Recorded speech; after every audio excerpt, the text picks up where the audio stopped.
நண்பர்களுக்கு வணக்கம். எல்லாரும் எப்படி இருக்கீங்க?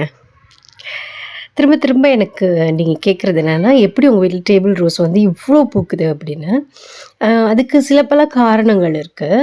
அது என்னன்னு தெரிஞ்சுக்கிறதுக்கு முன்னாடி நீங்கள் நம்ம சேனல் புதுசாக இருந்தீங்க அப்படின்னா சப்ஸ்கிரைப் பண்ணிடுங்க. வீடியோ முழுமையாக பார்த்துட்டு அதுக்கப்புறமா லைக்ஸும் கமெண்ட்ஸும் கொடுங்க. நல்ல வெயில் வேணுங்க.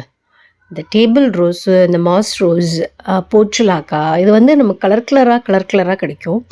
நேற்று வந்து பார்த்திங்கன்னா, என்னோடய ட்ரெஸ்ஸுக்கு மேட்சிங்காக நான் நேற்று போட்டு போன ட்ரெஸ்ஸுக்கு மேட்சிங்கான ஒரு கலரில் எனக்கு வந்து ஒரு டேபிள் ரோஸ் கிடச்சிது. எனக்கு ரொம்ப பிடிச்சது அது.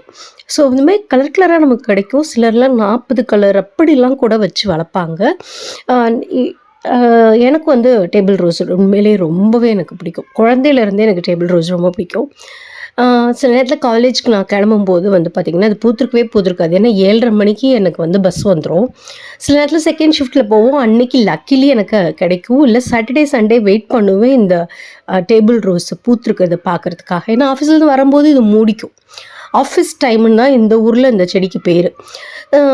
ஸோ இந்த செடிக்கு என்ன வேணும் அப்படின்னு பார்த்தீங்கன்னா, நல்ல ஒரு வெயில், செம்ம வெயில் வேணும்.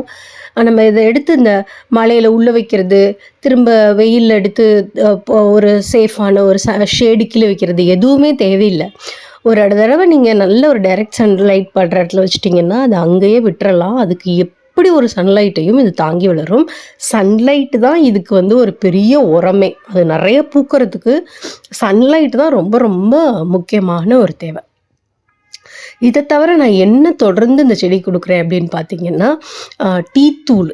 நம்ம அந்த வீட்டில் டீ போடுவோம்ல, அந்த டீ தூளை வந்து ஒரு ஒரு 1 லிட்ரு ஒரு வாளி வச்சுருக்கேன். அந்த வாளியில் போட்டுருவேன்.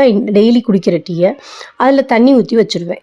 இந்த டீ தூளை கழுவுறது, அதுக்கப்புறம் அதில் இஞ்சி போடாத டீ, ஜீனி போடாத டீ அதெல்லாம் எதுவும் பார்க்க மாட்டேன். எப்படி இருந்தாலும் சரிதான், பால் துகள்கள் இருந்தாலுமே சரிதான், ஒன்றும் பண்ணாது. ஏன்னா நம்ம 2 நாள் நல்லா அதை வந்து ஊற விட போகிறோம். ஸோ அந்த வாளியில் போட்டுட்டு ஒரு 2 நாள் நல்லா ஊற விட்டுறேன். 1 லிட்டர் தண்ணி இன்றைக்கி குடித்த டீயோட அந்த ஃபில்ட்ரு பண்ண அந்த கழிவுகள் அவ்வளோதான்.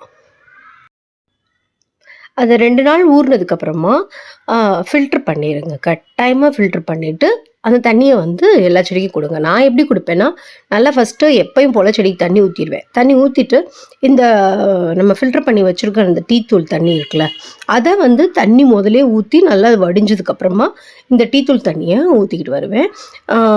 வாரத்தில் எப்படி ஒரு 2-3 நாள் இதை நான் வந்து கொடுத்துருவேன். நல்லாவே பூக்கு. எங்கள் வீட்டுக்கு பக்கத்தில் ஒரு தாத்தா இருக்கார். அவர் வந்து அவங்க வீட்டு வாசலில் இந்த டேபிள் ரோஸ் நிறைய கலராக வளர்ப்பார். நான் பஸ்ஸுக்கு போகிற வழியில் அவர் வச்சு வளர்த்துட்ருப்பார். எனக்கு பார்க்க ரொம்பவே பிடிக்கும் அந்த செடி. அவர் வந்து பார்த்திங்கன்னா, டீ தூளை ஒரு சின்ன சின்ன பால் கவரில் போட்டு வெளியே காய வச்சுருவார். அதை பவுட்ரு பண்ணி அதை வந்து அவரோட டேபிள் ரோஸ் கொடுத்துட்டு வராரு. அவர் வீட்லேயுமே டேபிள் ரோஸ் ரொம்ப அழகாக பூக்கும். அவர் நிறைய கலர்ஸ் வந்து எனக்கு கொடுத்தாரு. இன்னும் ஒரு மாதத்தில் வந்து அதையும் நல்லா கொண்டு வந்துடுவேன் டேபிள் ரோஸை. நான் அதுக்கப்புறமா காமிக்கிறேன். அது வந்து லைட் பிங்க்கு, அந்த நார்மல் வாடாமல்லி கலர் இருக்கும்ல, அதில் ஒயிட் கலரில் லைன்ஸ் இருக்கிற மாதிரி அந்த 2 டிசைன் எனக்கு கொடுத்தாரு.